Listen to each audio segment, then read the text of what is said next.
Сәлем достар, бүгін сіздермен үй жағдайында жасалатын пряниктің рецебімен бөлісемін. Видеоны соңына дейін қарап, лайк басып, комментарий жазып, каналыма тіркеліп кетіңіздер. Пряник жасау үшін бізге ұн, қант, бір жұмыртқа, сливочное масло, жылы су керек болады. Отқа кастрюлемізді қойып, 60 грамм қант саламыз. Осылай араластырамыз. Қантымыз міне осылай ери бастайды. Жақсылап араластырып тұрыңыздар. Міне біздің қантымыз осылай сұйық болып қызарып шықты. Жылы су құямыз. Осылай тез-тез араластырыңыздар.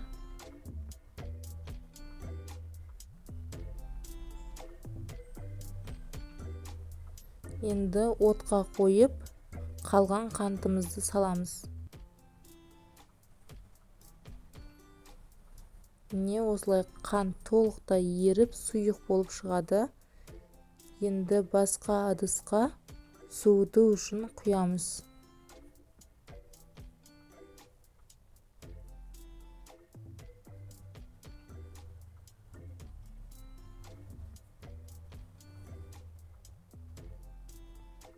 Ұнды осылай аз-аздан електен өткізіп саламыз.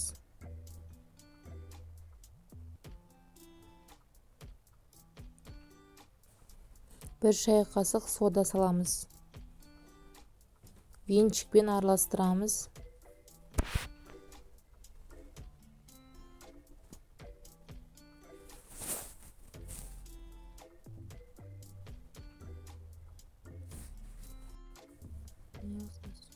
Көлемге келгенде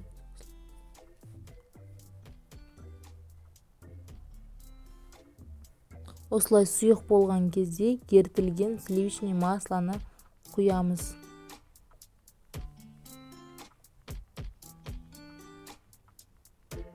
Жақсылап араластырамыз.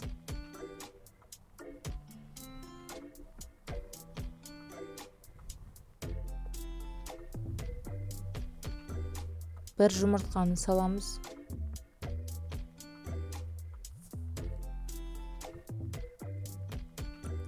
Жақсылап араластырамыз.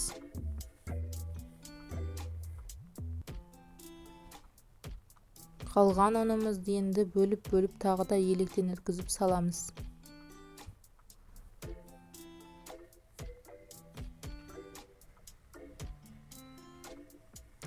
Жақсылап араластырыңыздар. Бізде осылай қолға жабыспайтын қамыр келіп шығады.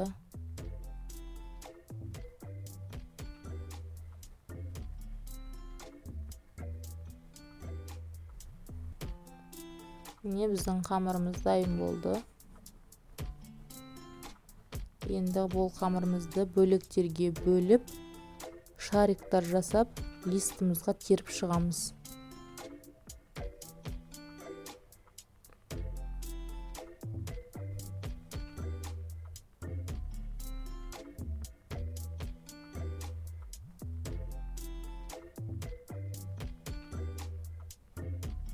Міне осылай бөліп шықтым. Менде 20 шарик шықты. Енді қызып тұрған духовкаға 180 градуста 15 минутқа пісіріп аламыз.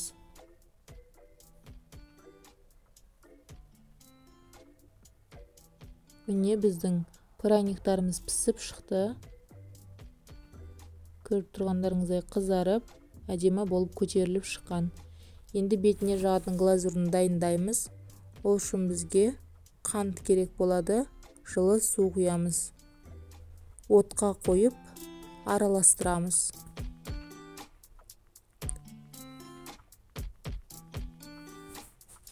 Не осылай қайнап шығады. Қантымыз түгелдей еріді. Кішкене қайнатып аламыз осылай.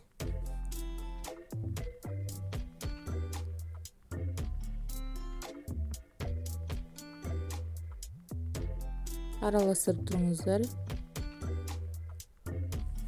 Дайын болған міне глазурымызды енді бір ыдысқа құйып кішкенесін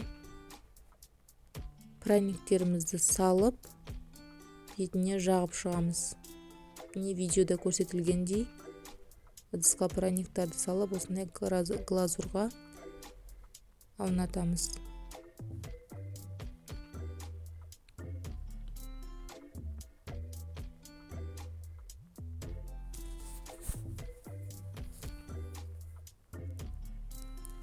Көріп тұрғандарыңыздай прянигіміз дайын болды.